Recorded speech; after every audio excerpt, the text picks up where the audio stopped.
What's up, everybody? I'm Katie. And I'm Morgan. And this is For Your Misinformation, a podcast dedicated to empowering women to become more politically engaged so we can act in our own best interests. Let us identify the problem and tell you what we're doing and what you can do to help solve it. Hi, Morgan. Hi, Katie. How are you doing? I'm doing pretty great. It was like summer here today. Oh, yeah, here too. It's like 50 degrees. I'm in such a great mood. I got to be out in a tank top and shorts. I was going to ask you, I saw somebody out running in a tank top today, and I almost took a picture and was like, is this you? Absolutely. It was absolutely me. That's funny. Like, I even started getting a little bit of a tan line. What? In February? Nothing has ever made me happier. Oh my gosh. I'm lucky if I have like a tan line in September. I'm jealous. I'm living for it. Give me all the tan lines because that means I'm outside in my happy place. Mm-hmm. It's lovely. Well, good for you. Oh, I meant to say this last week, but thank you for everybody who stuck around and listened to the episodes that had like kind of rough recordings, like the audio recording quality. But Ben, our lovely audio producer, helped me fix it so that now it's not terrible to listen to us talk. So yay. Thanks, Ben. Yay. Okay, well, let's dive into it. What has been bothering you this week? Among many things, I am just bothered by Mike Bloomberg. Yep. The whole package, the whole campaign, the whole thing going along. I hate it. It's annoying. It was great to see him be just shredded by Elizabeth Warren in that debate. Yeah. But he still annoyed me just by being there at all. So I have a clip of him from that debate and her tearing him apart. So listen to that. Senator Warren, you've been critical of Mayor Bloomberg on this issue. Yes, I have. And I hope you heard what his defense was. I've been nice to some women. That just doesn't cut it. The mayor has to stand on his record. And what we need to know is exactly what's lurking out there. He has gotten some number of women, dozens, who knows, to sign non-disclosure agreements, both for sexual harassment and for gender discrimination in the workplace. So, Mr. Mayor, are you willing to release all of those women from those non-disclosure agreements so we can hear their side of the story?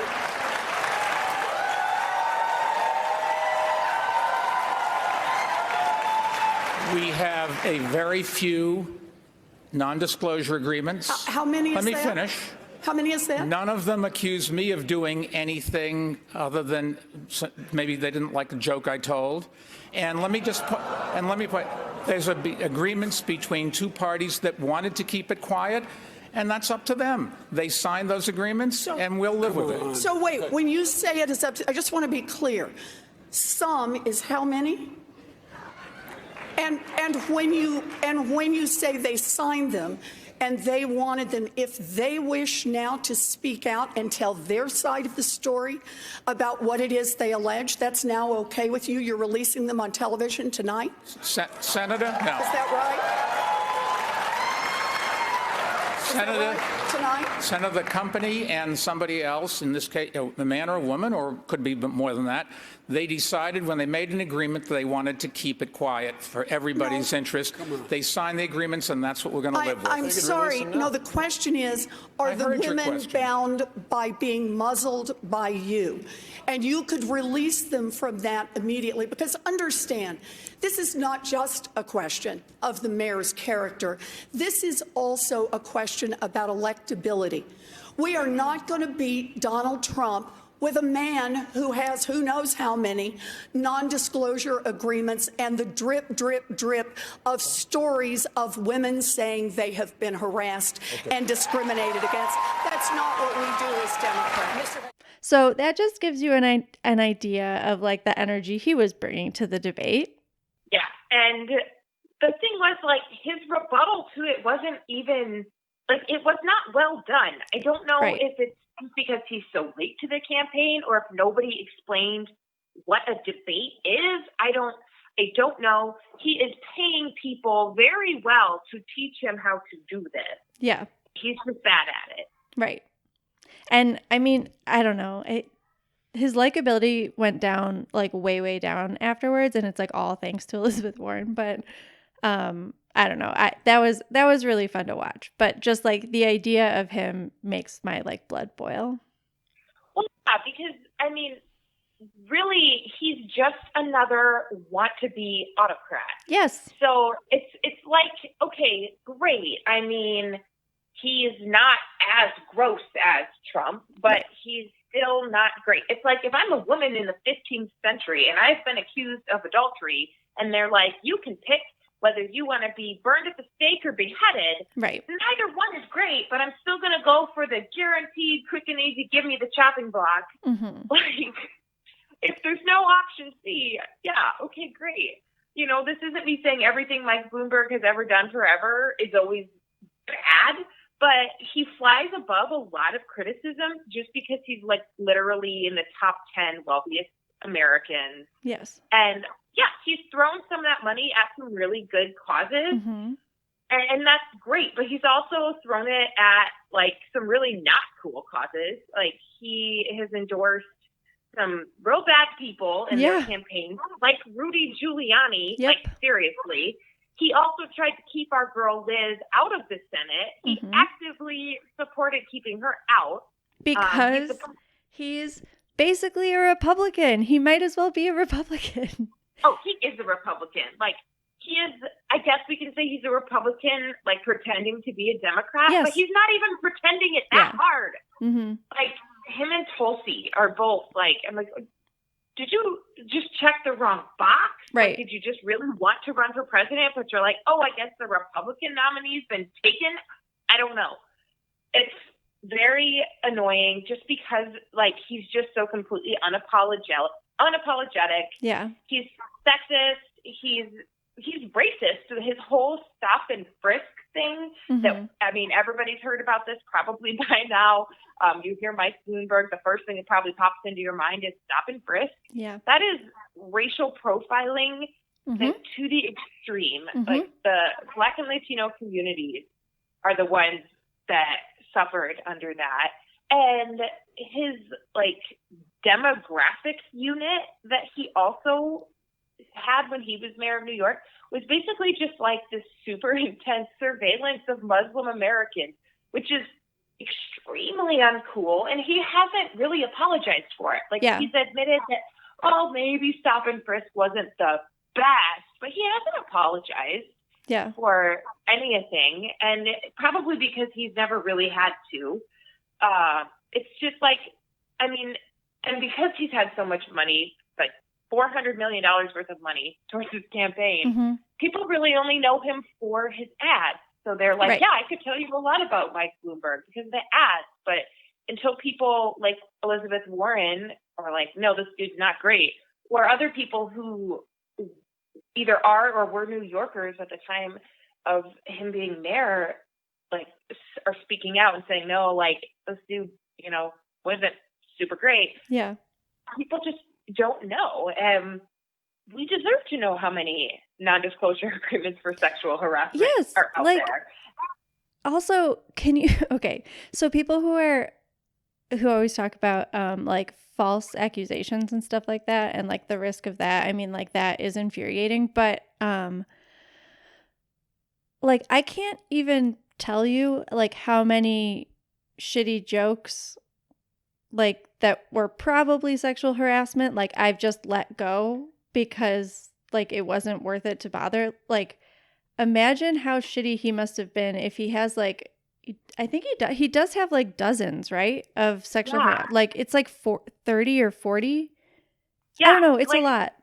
It's gender discrimination in a lot of the cases too, especially for female employees who were pregnant. And it's like, well, I mean, I'm sorry that that's something only like uniquely people with uteruses can do, but like since for now that's how it is, I don't know. It's just, look, like I agree with him and every other candidate running for office as a Democrat, even if they're not actually Democrats, like our democracy is imperfect. It's imperfect as fuck. It's messed up right now. But you can't fix it with a big check. And that seems to be kind of like what he thinks you can do. And that's not how it works. Yeah.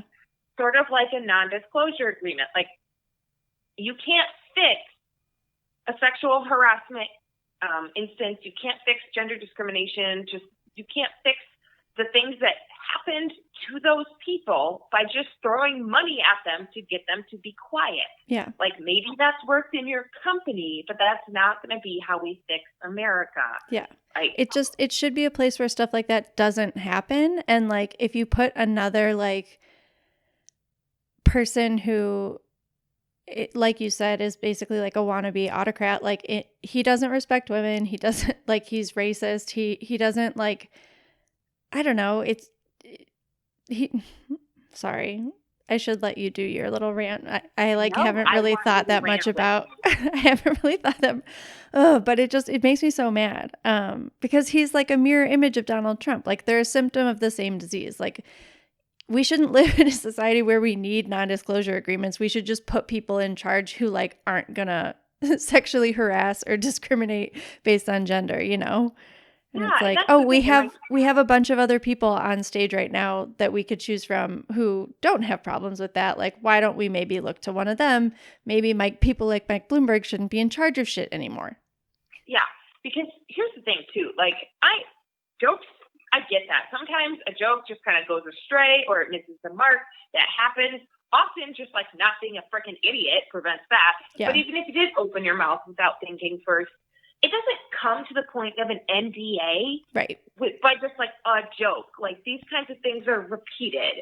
It's just like, you know, somebody isn't a bully because they were in a bad mood and kind of mean to somebody one time, despite what the girls on The Bachelor might think. But like, if it's become a repeated, targeted thing, now it's bullying. Now it's a problem, and it's the same with gender discrimination and sexual harassment in the workplace.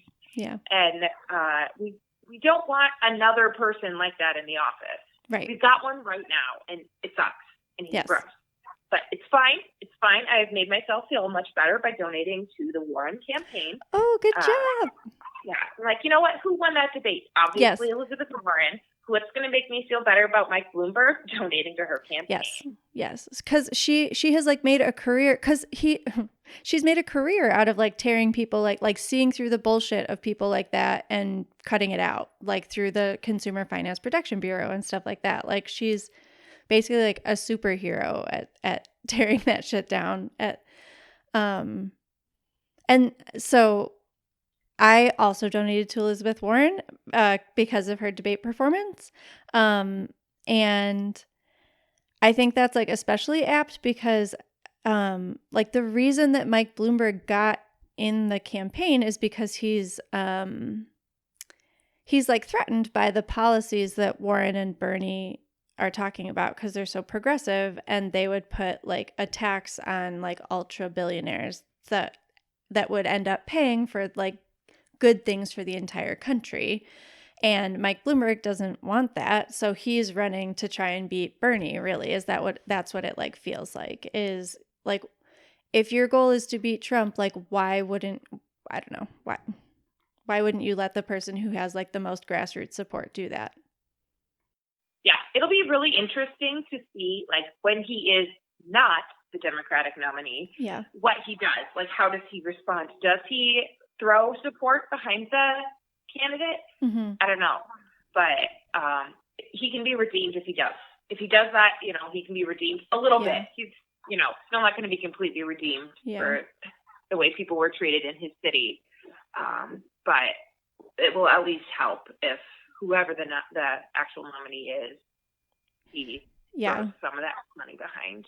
He is so confusing because sometimes he does donate to like some good causes, but still it's just like, I don't know. He the way he thinks about stuff is just like incorrect, and you can hear it in his debate answers, you know, like, it's just like, oh, you haven't been around anybody who knows how to explain like the difference between right and wrong to you, have you? Like, I don't know. Even his like advisors who let him answer those like debate questions that way, Like, I don't know, like the one that we played earlier where he was like, well, like, I'm nice to some women. It's like, who told you it was going to be okay for you to answer that way? Like, yeah, exactly. Like, and yeah, he does donate to some great causes, but then he also like supports some not great causes, like the Michigan governor, Rick Snyder, who's the one that like totally failed with the Flint, Michigan water crisis, which by the way, Flint, Michigan still does not have clean water, along with a lot of other cities and rural communities in this country, and it's a problem that another day we're going to have to talk about. Yeah.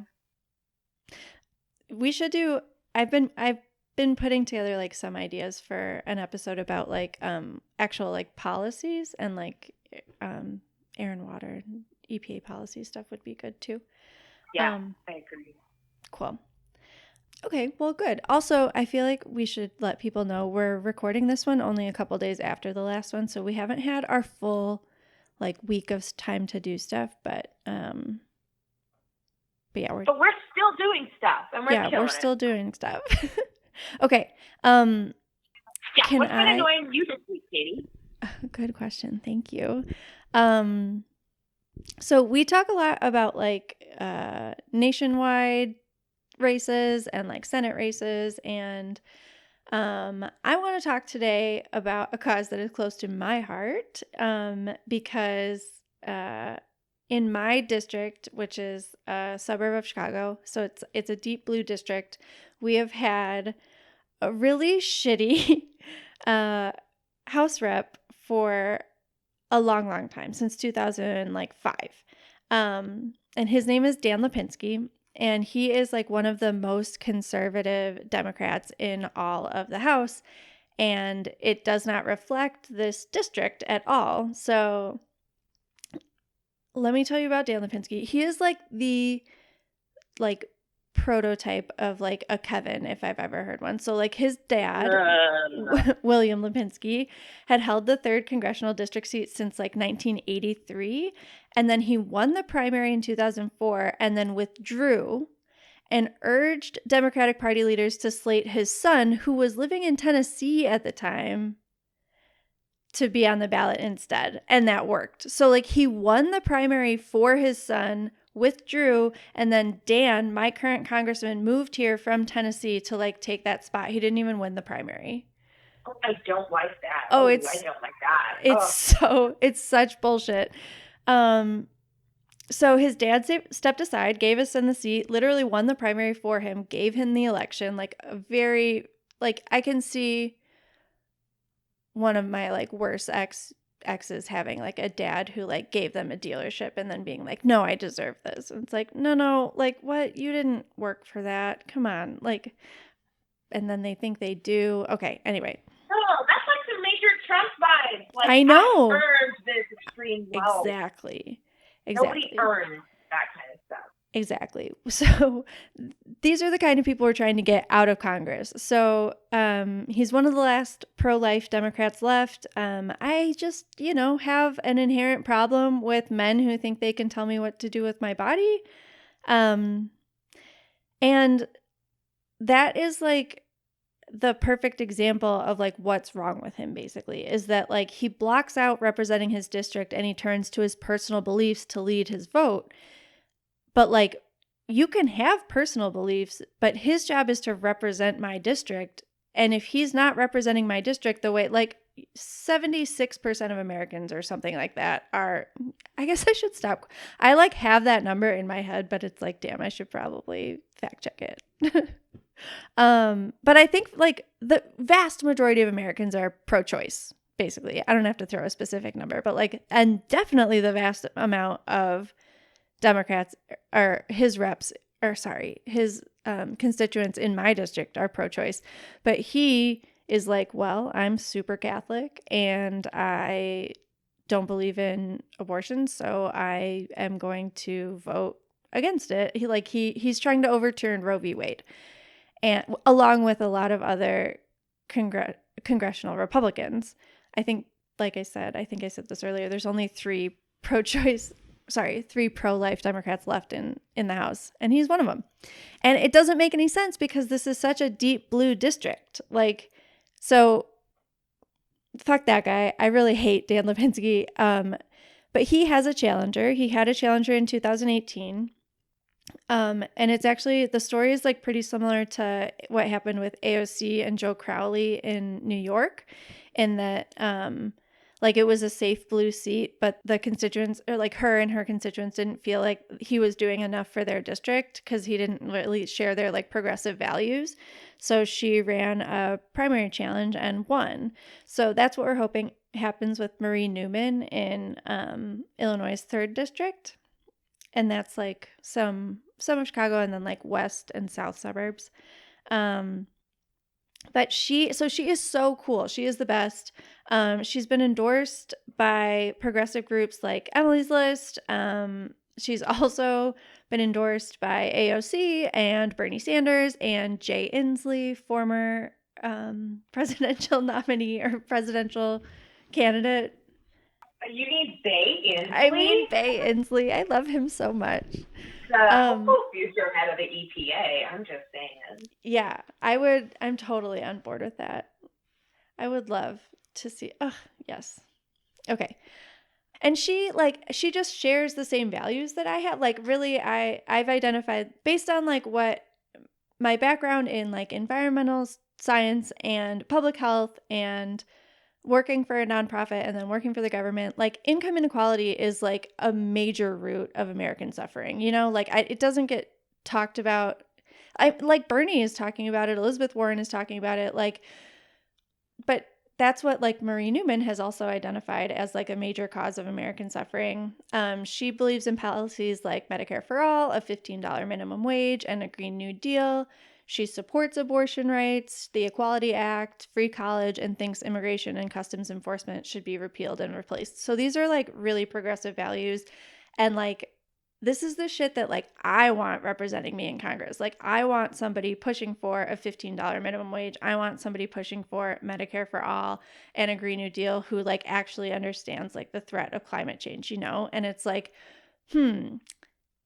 I have a choice between a guy who doesn't think that I should have control over my own body, or this woman who like is a badass. She's like, oh, I don't know. She's so cool. Everybody should look up more about her or go follow her on social media. But anyway, so I wanted to bring her up because the Illinois primary is on Tuesday, March 17th. And that is when you get to vote for primary candidates. So like the general election is in November, but if you want to vote for Elizabeth Warren or somebody else, who else would I not mind you voting for? You can vote for Bernie is also all day. But like come November, you're not going to get to vote for one of them. One of them's going to be the nominee. If you want to have a voice in who, like, sorry, Morgan, your state already like had its say. It didn't go great, but yeah, we messed up. But Illinois still has their primary on March 17th, and that's after Super Tuesday. So a lot of states have their delegates to give away on Super Tuesday. So if you want your voice to be heard in the primary, then you have to vote in the primary. So am excited to vote for Marie Newman to be like the Democratic rep or the Democratic nominee from my district. And then like hopefully, you know, Elizabeth Warren to be the presidential nominee. But I would also like very happily vote for Bernie Sanders. I see a lot of stuff on Twitter about like those people not getting along, but like I don't know, I just really like both of them. They're supporters, not them. Sorry. Yeah. It is insane how much fighting goes on between supporters of various candidates. Yeah. I'm sometimes like, all right, maybe the internet and Twitter was a bad idea. Yeah. Because, oh my goodness, I cannot.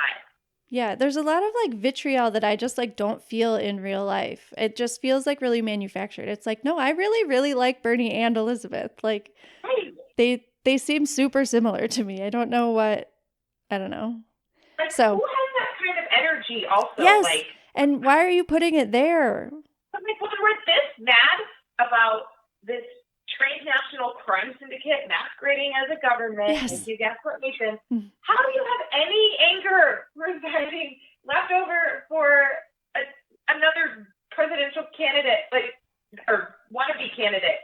How is there any anger left, I don't know. I have a lot of rage in my body, and I still cannot muster up the rage to get into a Twitter fight with somebody who's Gaga for Mayor Pete or something. Like, I cannot. That's probably a good sign about us, though.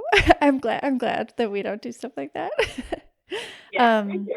But good. Okay, good. Like, there's still some like sane people out there. Yay. But okay, so I started talking about Dan Lipinski in 2018. So Marie Newman was his challenger in 2018. She came within like 2,000 votes of beating him, which is not a lot. Like, so it was like 2%, something like that. So she was very, very close, and she decided to run again. But like, so this is another example of like how we see money having too much influence on politics. So grassroots donors is a really good indicator of how much like actual people support you have versus you can get money from like corporations or political action committees or other places like that.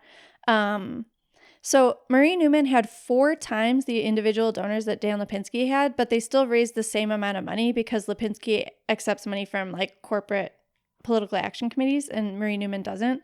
So she had like 4 times the individual donors. That means 4 times the people actually like her, but still Dan Lipinski got elected.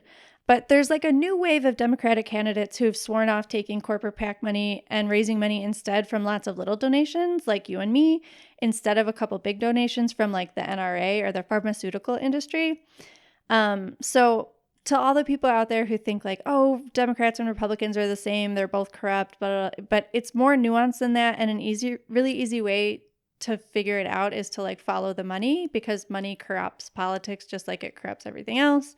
So most of the candidates that we talk about are ones that are like not taking corporate dollars because we want them to be accountable to us and not lobbyists or special interests. Did I do an okay job of summarizing that? Yeah, I think that makes sense. Okay. Yeah, so it's like, no, we have this really, really good option in Marie Newman. Like, we just have to pay attention and actually participate. So I just feel like this is like the perfect example of why it's important to vote in primary and local elections, because my district is firmly blue. So whoever wins the Democratic nomination in March will be our House rep, like barring any disaster. But it votes like very, very deeply blue every election. Like, why wouldn't we go for somebody who's so much better? But yeah, so if you don't vote in the primaries, you don't get to pick the Democratic nominee for president either. And like, figure out who you feel like shares your values and then go vote for them. Like, it's just, I don't know. It's as simple as that, really. Yeah. Like, these people are running for office and it seems like it's all about them right now, but they're essentially like doing some kind of job interview on steroids in order to work for you. Yes. So, get involved in that hiring process. Yeah. And talk to your friends about it and make it yeah, I don't know. Face-to-face interactions are like the most useful, but they are kind of scary, but it's I don't know. It's really, I haven't had a bad interaction yet, really. No, I haven't either. And like, it can be fun too. Like, caucusing for me this year was so fun because a whole bunch of people from the apartment building that I live in walked over together, and we were not all going to caucus for the same candidate, but like, we weren't like being rude to each other or there's not actually any of that going on. We just all walked over together. A whole bunch of us were caucusing for Warren anyway. Yeah. But so then we're all just standing there together, and it made it so much more fun. And if you're not a caucus state, but you're voting, like, you could still go together, like, make it fun, make it a thing. It should be a fun, exciting thing. I mean, hopefully someday, election days or holidays, right? And then you could really make it a party if that's something you're yeah, into. for sure. I can't wait. I hope that becomes a thing soon. Yeah, wouldn't that be so much fun? Yes, and it would just set such a good precedent. Like, elections are important. I don't know. Yeah. I learned, so I'm reading, I finished Dan Pfeiffer's book, Untrumping America, and it was really good. Ooh, I've want to read that. Yeah, it was very good. And then I started rereading Lauren Duca's book, How to Start a Revolution. And the stat that has always like stuck in my mind about the 2016 election is that 53% of white women voted for Trump. But I learned today that only like 49% of millennials voted. Yeah, a lot of millennials didn't vote. I talked about this with my dad last time. That's gross. 49%? Like, I don't know. Even like to me, I hear that and then I'm like, climate change alone should be like scary enough to like make you participate in the political process, because like we have an entire party that is just like ignoring like scientific consensus on a whole bunch of stuff. But that's kind of a topic for another day.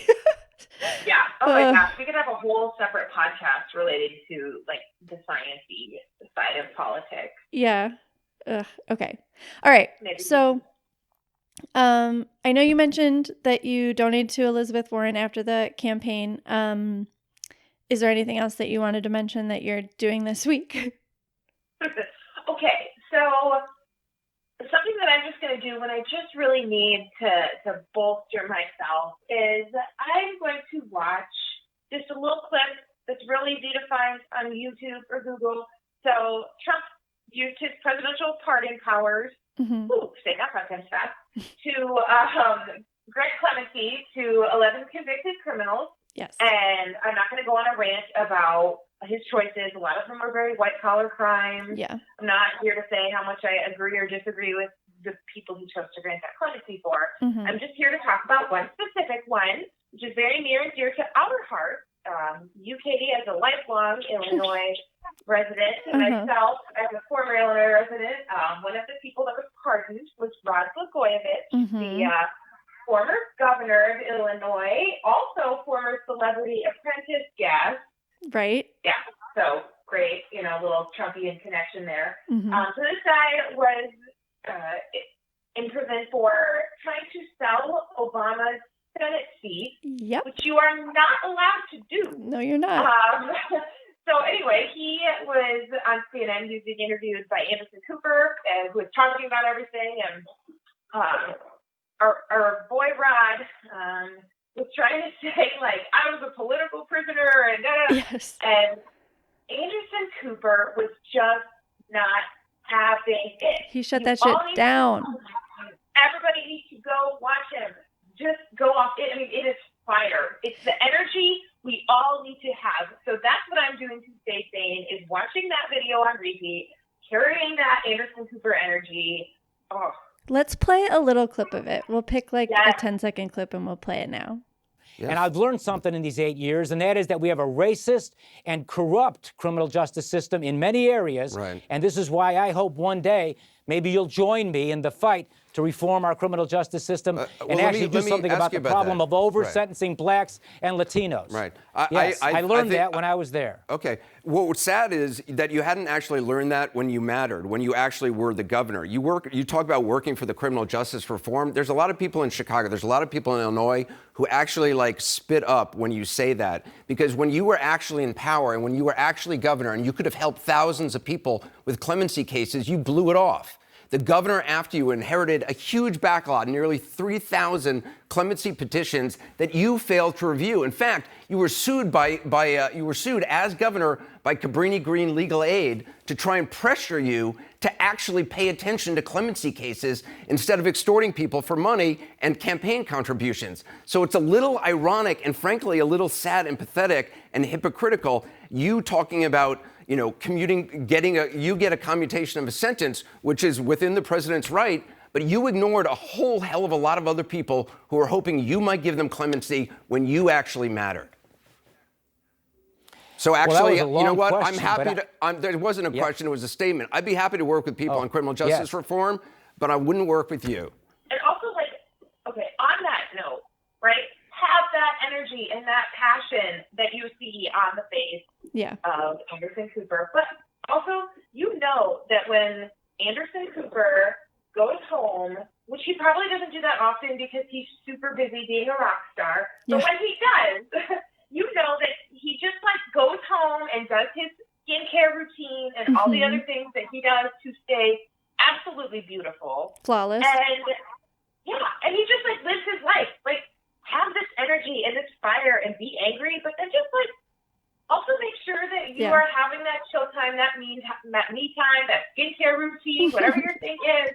Like, because Anderson Cooper is not losing sleep over interactions with Bernie bros or with people like Brad Blagojevich or Twitter bots or whatever it is that just has you kind of pissed off this week or pissed off yesterday or tomorrow. Like, so like don't stand for bullshit and then move on. Right, exactly. Like, I love have that energy, but also like make sure you have your ways to move on, because otherwise, like, you're letting them win. Like, basically, this is just my really long way of like saying, like, don't let the bastards get you down. Yeah. Perfect. All right, good. I like it. Well, okay, so I made sure that I'm registered to vote in the Illinois primary. I think probably most of our listeners are from Illinois. But that is on March 17th. It is too late to register online now, but you can register to vote on the day of the primary. And you can go to Vote Save America for more information about that. This is not like new. Morgan's trying to distract me by playing tug of war with her dog. I'm sorry. No, it's okay. I make a recurring monthly contribution to Marie Newman's campaign, and I have for a long time because I really, really hate Dan Lipinski. And then I also found an event through swingleft.org's website. There's a postcard writing like volunteer get together at a library near me to get out the vote for Marie Newman. So you bring like your own stamps, and then you just show up and you like write postcards encouraging voters to get out for Marie Newman, who I really, really, really, really hope will be my elected representative like this time next month. Oh my gosh, that's so soon. Wow. I recently learned that some states don't have their primaries until like May. Yeah. What? Okay, so I'm pretty sure, man, I really should have looked this up, but I'm pretty sure it's like you need 1,991 delegates to be the nominee. And like right now, like a very, very, very, very few have been given out, but nobody has ever won the first 3 contests like Bernie just did in Iowa, New Hampshire, and Nevada. So I don't know. That was pretty impressive. Yeah, I just actually saw 9 minutes ago, breaking news. An update on the Nevada caucuses. 88% have reported, and Bernie's got 41%. Yeah. And like 6,000 delegates. So, like, that's a lot. Yeah. So, I'm pretty sure Super Tuesday is on March 3rd. So like most of the delegates will be decided by that day. But like, I don't know. I'm having it. It seems like, I don't know. I would be so happy if Bernie or Elizabeth was the nominee. And I think it's so silly that when people are saying that he can't beat Trump, it's like, why you don't know, like, does he inspire you? Okay, great. Like, let's get behind him then. And there are a ton of women of color who I really respect who feel the same way. So there is a much larger coalition of people of color in Nevada than there are in the other states. And Nevada just was firmly for Bernie. So I don't know. My like hesitations about him are lessening, I guess. Yeah, I think we've gotten a little too caught up in this whole like electability thing with this Democratic campaign primary thing, because like if they win, they're all electable. The delegates, they're electable.